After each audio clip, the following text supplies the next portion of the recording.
My colleagues, the Honorable Rigathi Gachagua, the Honorable Fred Matiang'i, the Honorable Justin Muturi, the Secretary General of KANU, George Wainaina, members of Parliament, the leadership from both houses, Parliament, the National Assembly and the Senate, wazalendo wenzangu, hamjambo. Naona kama mmekasirika sana lakini bado tunaumwa kwa sababu tunayatafakari yaliyotendeka wiki hii haswa kwa upande wa mahakama. And before I proceed to read this statement of my colleagues who add one or two things, we have a duty to declare our solidarity as ever with each one of us. And we know the matter of that ruling by the three judges in the matter of the petition by our brother, Deputy President Rigathi Gachagua, and there's many other, I think 50-something petitioners. That matter continues to weigh heavily on the conscience of Kenyans, and I can tell you, I've pronounced myself before on this matter, and I reiterate that ruling, because it touches on Article 25 of the Constitution, and that Article 25 clearly states that the matter of fair hearing, entitlement of every Kenyan to fair hearing, is a non-derogable right. And the one moment you make a finding that that is the case, then the Constitution is absolute and it's clear. So much as we feel with our brother Rigiji, the weight of arriving at the wrong conclusion, we also now know, I can tell you, from this podium, that finding itself amounted to lifting of the impeachment. It is very clear to me, and therefore anybody arguing that Rigathi Gachagua cannot run for elective office is clearly misleading themselves. And so therefore we want to encourage our brother and all of us in that regard. We have apologies before we read this. So I'm reading this on behalf of the United Alternative Government. We have apologies from our brother, Honorable the DAPK leader, Mheshimiwa Eugene Wamalwa, and our sister mother, Ongari Karua, who is out in Uganda. Otherwise we are all together in this very important matter. So, if you allow me, some of it, my colleagues, be giving maybe a personal matter, my own experience in this, but we will, at the end of this presentation, each one of us will say one or two things. The subject is on the financial year 2026-2027 budget and the Finance Bill 2026, and this is the people's budget. We have been accused before, and we want to tell Kenyans we are up to it. We are up to it. We are not just going to criticize this time. We are going to give an alternative budget. So thank you for joining us this afternoon. And before I speak about figures and fiscal deficits, I want to speak about a woman I met in Mathare recently. She sells second-hand clothes and pays her SHA deductions every month. She also sends her children to a public school that the Constitution says is free. Last week, the school sent a letter to her. Quote, please pay 3,500 shillings for infrastructure development levy before your child sits end-term exams, end of quote. She does not have it. I'm standing here today because of her, and because of every Kenyan like her who has run out of time to wait on a regime that has lost its moral authority to lead. Fellow Kenyans, on my part, my colleagues who also say theirs, I've been in public service for over 4 decades. I've sat at cabinet tables, at the office of the Vice President, and even others dealing with peace negotiations. I've seen Kenya at its best, and I've seen what bad governance does to a people who deserve so much better than they have been given. Nothing, though, in all these years of public life, has prepared me for the cruelty of this budget. Because that is what it is. Not just incompetence and miscalculation, but cruelty. The cruelty of a regime that knows exactly what it is doing to its people, has the treasury documents to prove it knows, and has chosen to proceed anyway. I've read the National Treasury and Budget Summary published April 30, 2026.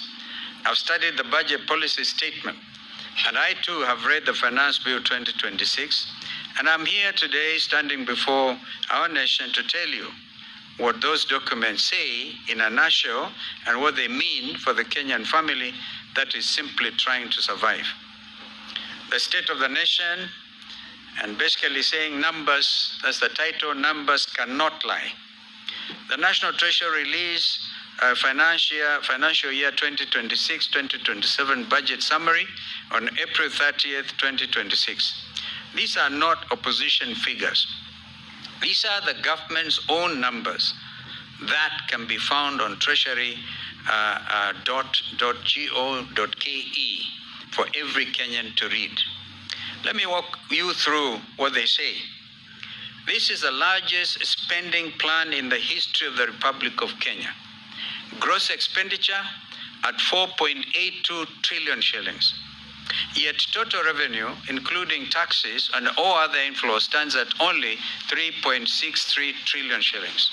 The gap between what this regime spends and what it collects is a whopping 1.11 trillion shillings.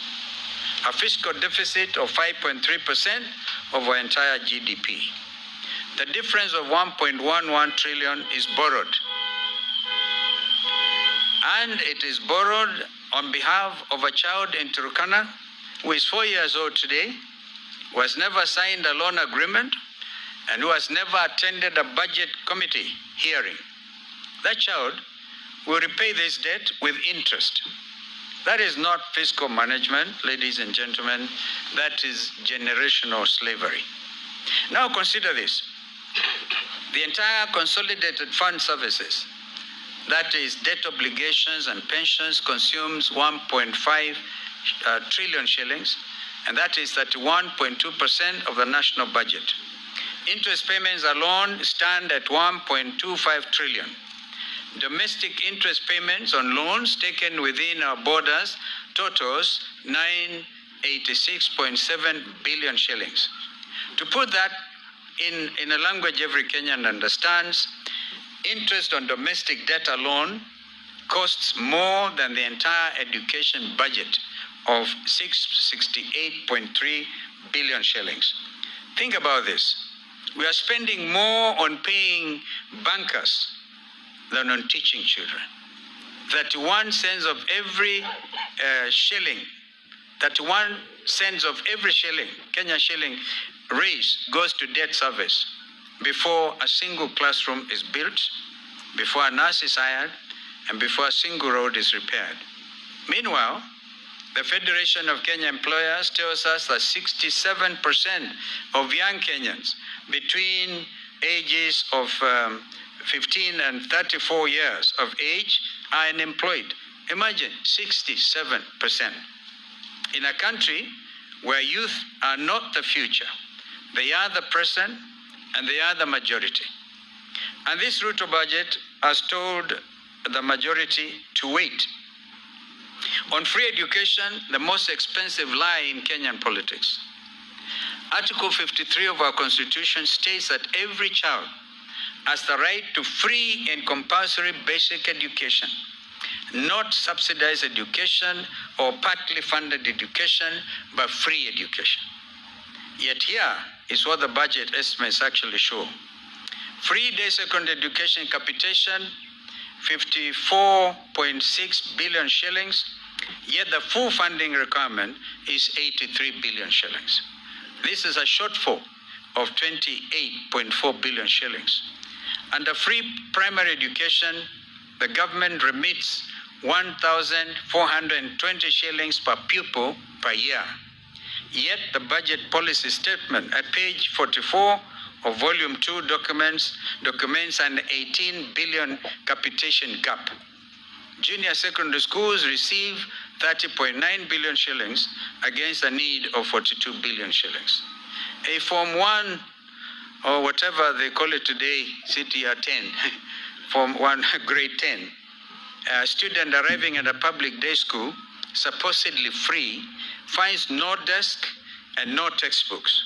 And all children go without desks because of the Kenya School Equipment Scheme, the program that once put desks, laboratory equipment, and books directly into public schools has been defunded and forgotten.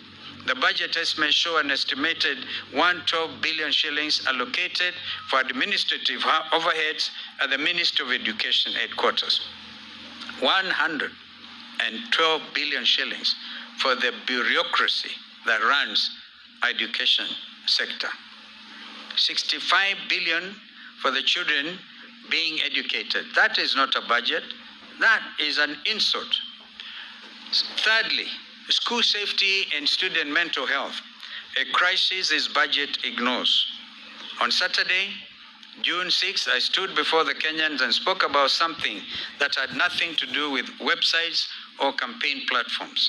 I spoke about 16 of our daughters who will never come home again because of the fire at Tutumishi Girls Academy in Gilgil. Since May, Kenya has watched with growing dread as school after school has experienced unrest, destruction, and fire. Lenana School, State House Girls, Alliance High School, Loreto Limuru, these are not isolated incidents. They are pattern, and this government with a budget of 4.82 trillion shillings has responded with investigations that go nowhere. And today we have seen they've even recommended suspending the midterm or bringing the midterm break a little earlier. What are our children telling us? They are telling us that dormitory buildings are fire traps that were never built to code and have never been inspected to standard. They are telling us that the food is inadequate and sometimes unsafe. They are telling us that when they raise concerns about conditions, about pressure, about feeling overwhelmed, no one listens. They are telling us that the mental health burden on a Kenyan teenager today is heavier than any generation before them has carried, and that the system built around them has no mechanism to hear them, let alone help them. This is not a new crisis. It is a neglected one. A government that allows it to fester while protecting a 112 billion shillings Minister of Education administrative overhead has made a choice. It has chosen the bureaucracy of our children for the last 4 years. Now look at what this budget allocates to address it. School mental health programming, effectively zero. There's no dedicated national school mental health line in the budget estimates. The Edu Afya, Kumboka, our brother Matiangi will speak to that. Our Edu Afya school health screening program, which was often the only medical review a public school child ever received, was abolished by this Ruto regime. The Kenya School Equipment Scheme, which would put safe and adequate furniture into schools, remains defunded, as we said before. Boarding school safety infrastructure is not a named priority anywhere in these estimates. Yet, we are spending 9.2 billion Kenya shillings on Energy, Petroleum and Regulatory Authority, EPRA, the fuel levy regulator. and zero on the mental health of 2 million boarding school kids. That is not a budget. That is an abdication. Your united government in waiting makes 4 commitments, and they come with budget lines attached. First, a mandatory national safety and audit of every boarding school dormitory in Kenya with enforceable deadlines and criminal liability for non-compliance. We fund this from the 20% cut to Minister of Education administrative overhead. That is 22.4 billion shillings, redirected from the bureaucracy to the children it is supposed to serve. Second, a fully funded national school mental health program that will be a dedicated budget line, not a footnote in a health or ministry circular.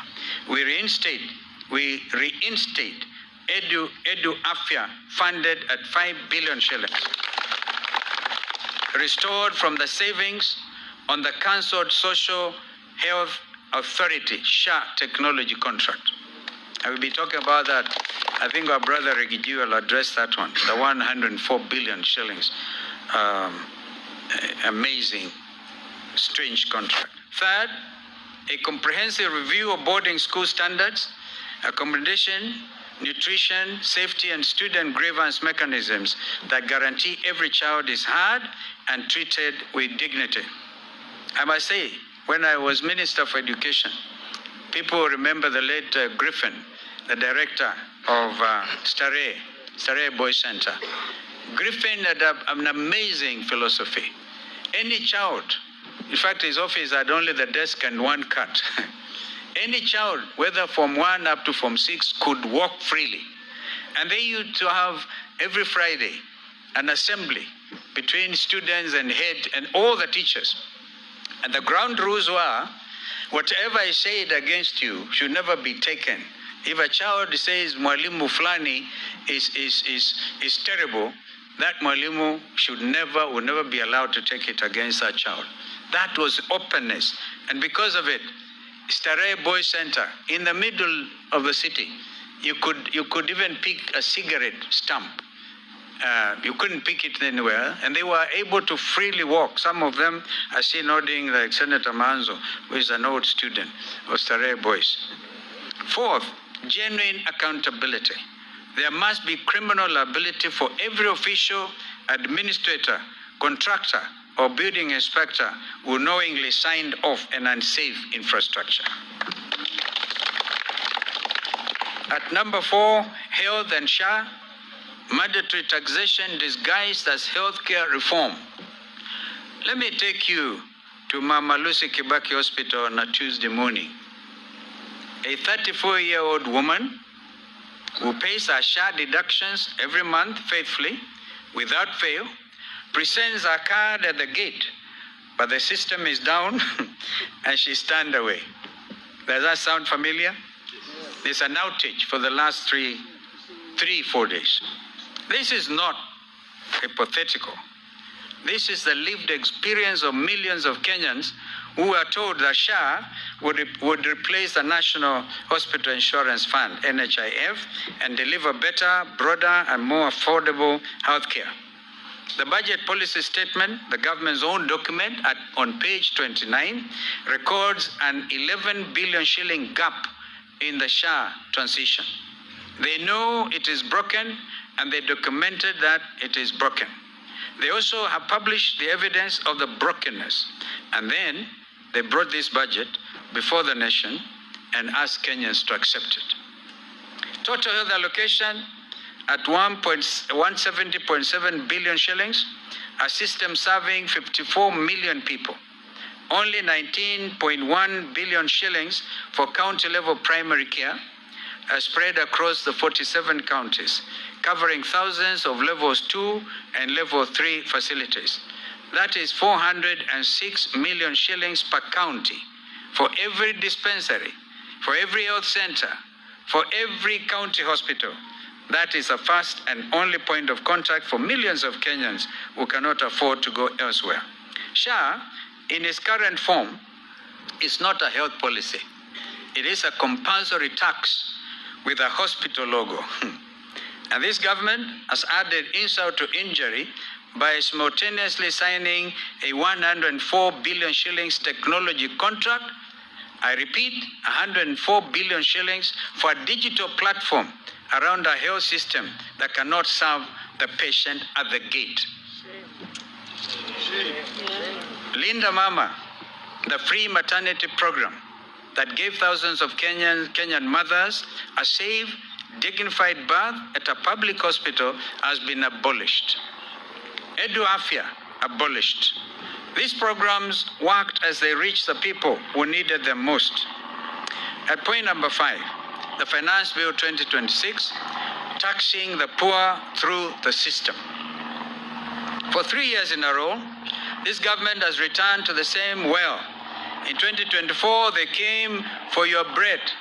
In 2025, they came for your data.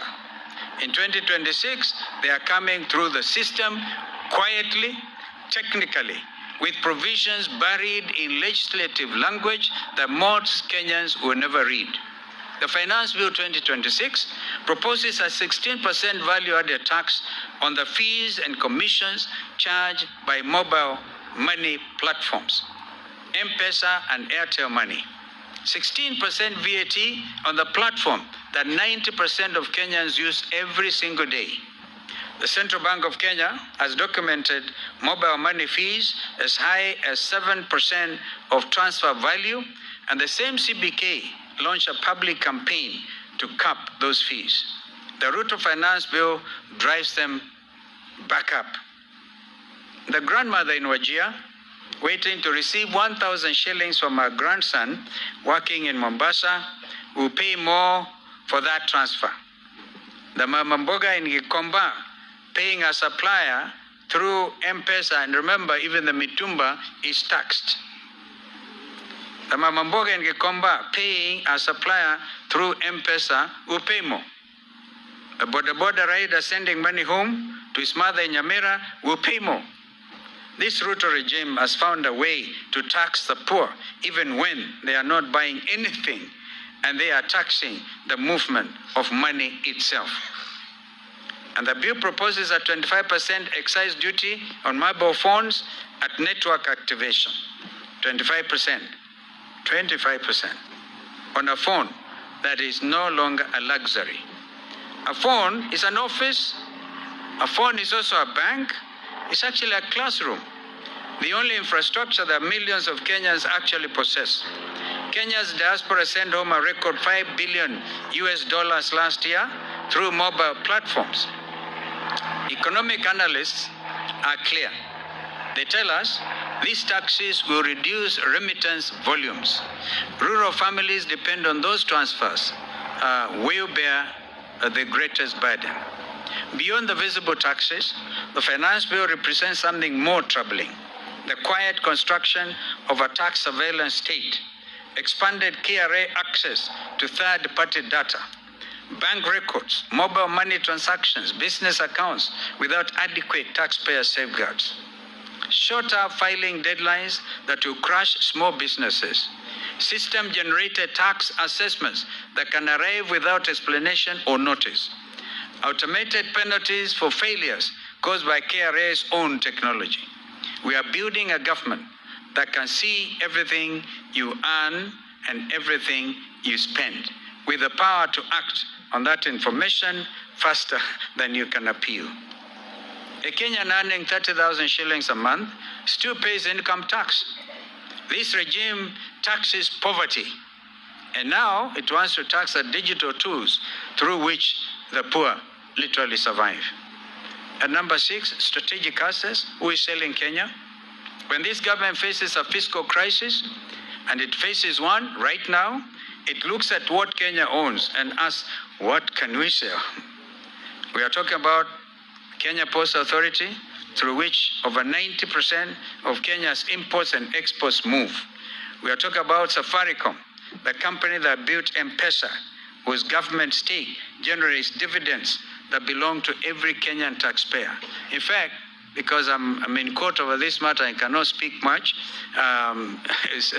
the Treasury is getting a dividend of 16 billion half term. Therefore, in a year, 16 billion shillings. That is a 15% share that the Treasury is trying to dispose of. It is taxing an asset, it is selling. That is not fiscal management. That is a fire sale. These are not just ordinary companies. They are crown jewels. They are what this country built across generations. And the United Alternative Government will not allow any government to sell them quietly, without consent, without debate, without a 2/3 majority in both houses of parliament.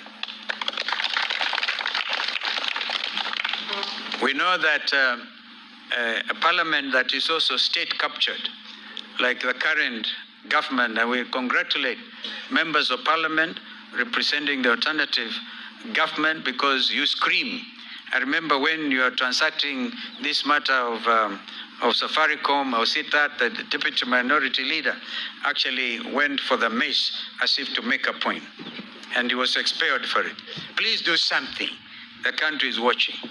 The alternative government in waiting has produced a fully costed people's budget for 2026-2027. Every figure in what follows is sourced from the same National Treasury documents. The budget summary of April 30, 2026, the budget policy statement, the Finance Bill 2026, those taken together. Our numbers are the government's numbers, rearranged according to a different set of priorities. The framework. On gross expenditure at 4.318.5 trillion shillings, 499.3 billion less than the Ruto regime. Our total revenue at 3.725 trillion will be less than 95 billion shillings more than the Ruto regime through compliance, not new taxes. Our fiscal deficit will be 593.5 billion, which represents 2.8% of GDP against Ruto's regimes of 5.3%. Our domestic borrowing will be 500 billion against Mr. Ruto's regime's 995.7 billion. We shall have the pressure on Treasury bill rates and private sector credit in 1 year. We shall restore the development expenditure ratio from the Ruto regime's unconstitutional 29%. That is a statutory breach of the PFM Act, that's Public Finance Management Act, minimum floor to 33.5%. The children who will inherit this country deserve a government that invests in their future, not merely that services the debts of the past. On education, we shall fully fund free primary education at the statutory 1,420 shillings per pupil per year, closing the 18 billion gap documented in the budget policy statement. We shall fully fund free day secondary education at the statutory 22,244 shillings per student per year, closing the 28.4 billion capitation shortfall under this budget of Mr. Ruto. We will fund JSS capitation in full, and we shall revamp the Kenya school equipment. Total education allocation will be 737.3 billion shillings against the current regime's 668.3 billion. We will cut 22.4 billion shillings from the ministry's 112 billion administrative overhead and redirect every shilling to our children. Free means free, all the way from class 1 to form 4 for every Kenyan child. On health, we shall close the 11 billion SHA gap documented at page 29 of the budget policy statement. We'll fund free care at every public hospital up to county level. That is no card at the gate, no system down, and certainly no patient turned away. We shall reinstate Linda Mama as well as reinstate Edu Afia. And make no mistake, We shall cancel the 104 billion SHA technology contract and redirect every shilling to frontline care, stocking dispensaries, paying nurses, buying medicines. We'll also increase KEMSA from KEMSA's allocation from 18.8 billion shillings to 30 billion, so that no Kenyan patient is told to go buy their own drugs, as that is the practice. Total health allocation, 242.3 billion shillings against Ruto's 170.7 billion. On jobs, we commit to a national youth employment compact. That is 80 billion over 2 years, 80 billion shillings. A single fund with one accounting officer and one measurable outcome.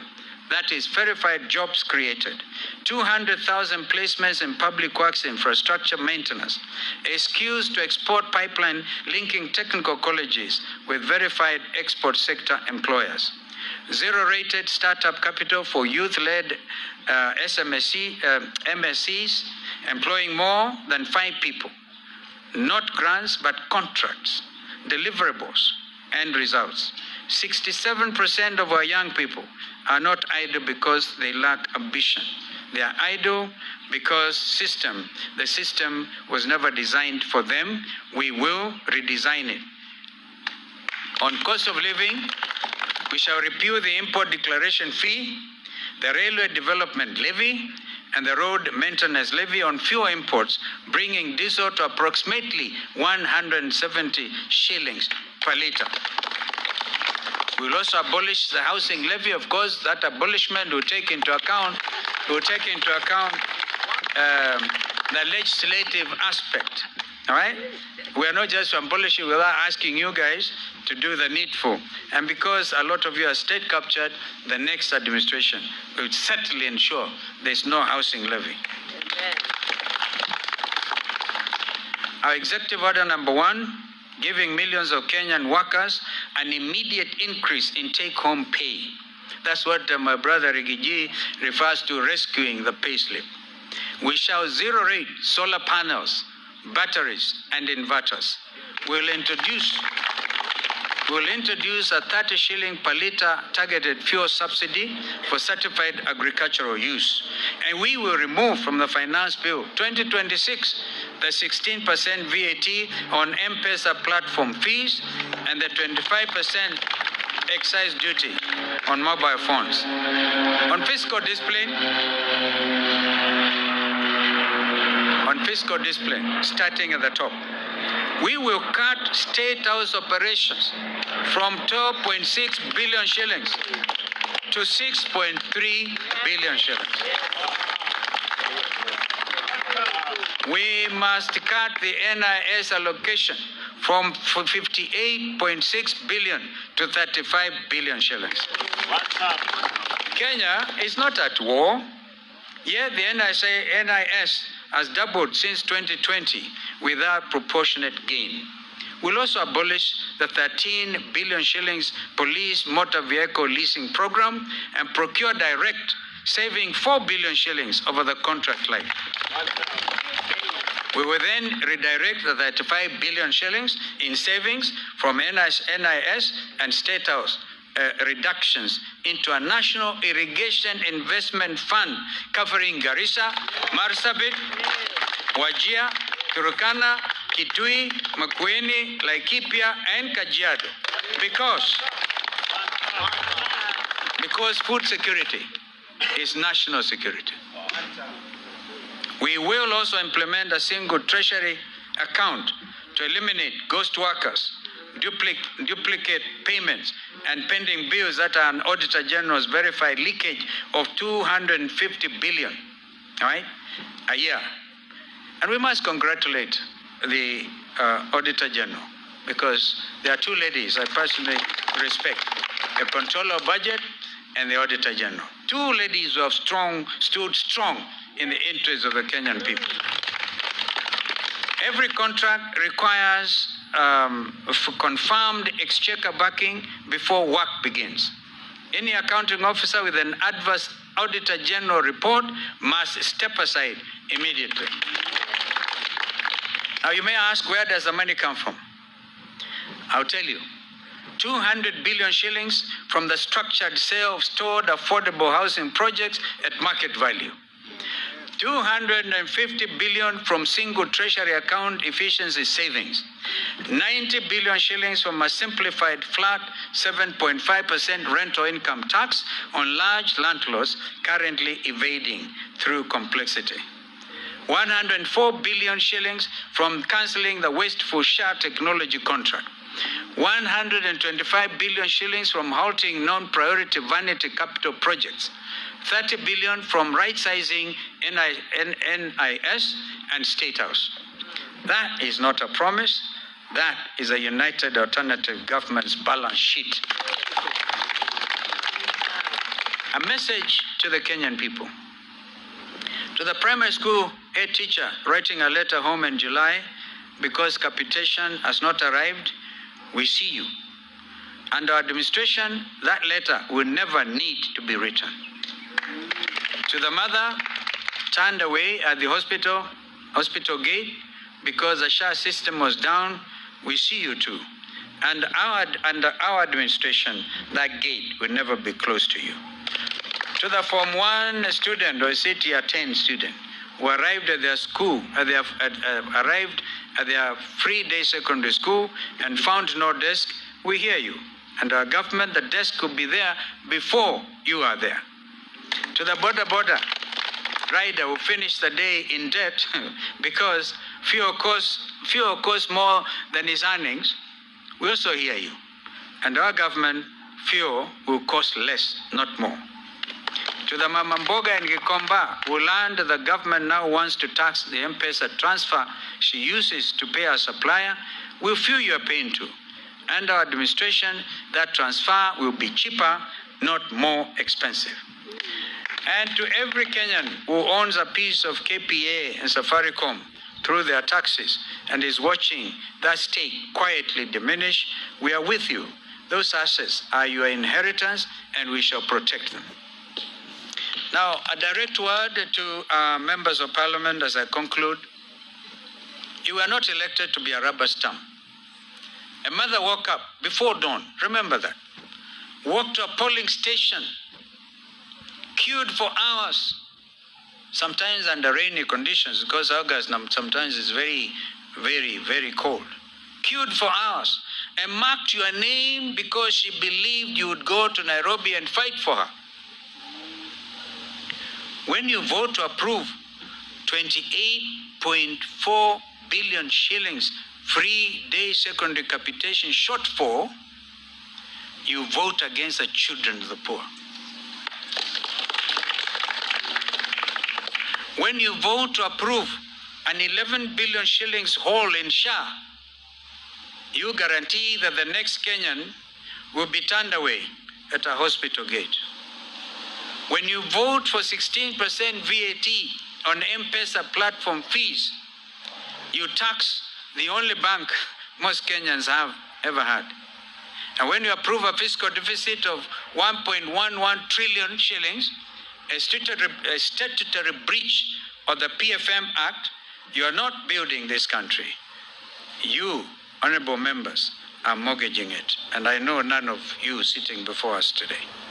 Make no mistake, history will record your vote, and in 425 days, just like the current regime, the people will have made a record of the choice you made and make it plain at the ballot paper box on August the 10th next year. Conclusion, as we comboa our country, we have had victims of police brutality in our midst before we all got together here. We all remember Rex Masai was the first one to fall when we were shot at the leg. And June the 25th is around the corner. I have confirmed from Honorable Makali Mulu, and I share that with Bernard Kavuli and his colleagues, including their advocates. There's some 2 billion shillings. It's already in the budget, but under office of the president. Would have preferred if that money went directly to the Kenya Human Rights Commission. And then, even then, it's not even sufficient. We Kenyans expect it's not enough. Like, I really congratulate my brother Rigiji for saying he is not in need of 50 million shillings for a breach cost on his own rights under the law, under the Constitution. So it is very easy for this administration to think by paying 2 million shillings to a family whose son was felled by a police bullet, you have done justice. Kenyans deserve and they demand justice. The perpetrators of those heinous crimes, even as we speak, this police continues to perpetuate those abrogations of our Constitution. Did we not hear yesterday in Laikipia, and people like Laikipia, we hear you, my colleagues will speak to you about that we're importing Ebola, and then we kill. Even when our people peacefully demonstrate, you kill them. Can you imagine a regime that arrests a Chief Justice Emeritus? We will be organizing massive demonstrations to protect the Nairobi National Park. So it is not just Chief Justice Maraga, whom they tried to harass yesterday. So we stand in solidarity. We want this money paid, the 2 billion, paid on or before the 25th of June. There should be no prevarication about this. After all, William Ruto himself announced he has a list of those supposed to be beneficiaries. And so we want Kenyans to remain alert and fully cognizant of the fact we are at a crossroads. And I thank you. Tomorrow, what you have read, this is an abridged version. The whole text will appear in the local print media tomorrow. So Kenyans can see united alternative government in action. And of course, there's a lot we can do. There's a lot because we are just dealing with our own figures. We will deal with our own in the next 1.5 years to come. I thank you.